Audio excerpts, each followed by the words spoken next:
Dads, what's the most expensive accident your kid has ever caused? It was summer break, and I was working from home while my wife took our older son to soccer practice. My 6-year-old daughter Lily was playing in the backyard, safely within view of my home office window. All good, right? Around noon, I got pulled into an emergency Zoom meeting with a client. Big account, couldn't postpone. I checked on Lily one last time. She was arranging her dolls for a tea party on the patio. Perfect. 45 minutes later, I heard it. A sound no homeowner ever wants to hear. Rushing water. Not the garden sprinkler kind. The something is very wrong kind. Sorry, I need to check something, I told my clients, muting myself and rushing downstairs. I found Lily at the side of the house absolutely drenched with the garden hose in her hand. But that wasn't the problem. The problem was where the other end of the hose was, threaded through our dryer vent. Daddy, I'm cleaning the inside of the house, she announced proudly. My heart stopped. Lily, what do you mean? Like when you and Mommy clean the windows? I'm helping. I ran inside to find water pouring from our second-floor ceiling. Apparently, she had turned the hose on full blast,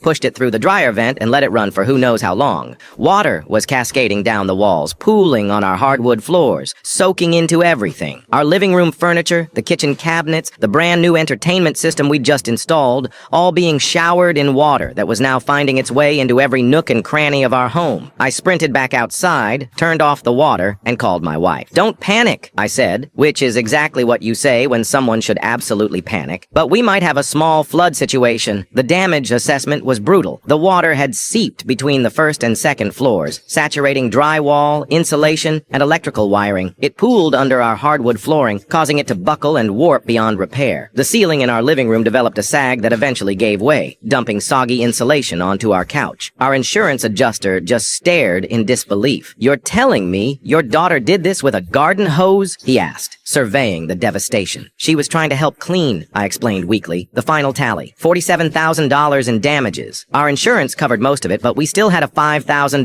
deductible and the headache of living in a construction zone for 3 months. That night, after we'd set up emergency fans and called restoration specialists, I found Lily looking concerned in her bedroom. Am I in big trouble, Daddy? She asked, her voice small. I sat down next to her. What made you put the hose in there, sweetheart? I saw a spider go in that hole, and I wanted to wash it away so it wouldn't come inside and scare Mommy, she explained, her logic both flawed and heartbreakingly sweet. How do you stay mad at that? You don't? Next time you see a spider, just tell me, okay? I said, giving her a hug. Later, my wife and I laughed until we cried. At least she was being thoughtful, my wife said, trying to protect me from spiders. A $47,000 pest control solution, I replied. The real kicker came a week later when the restoration crew found the spider, completely unharmed, in our laundry room.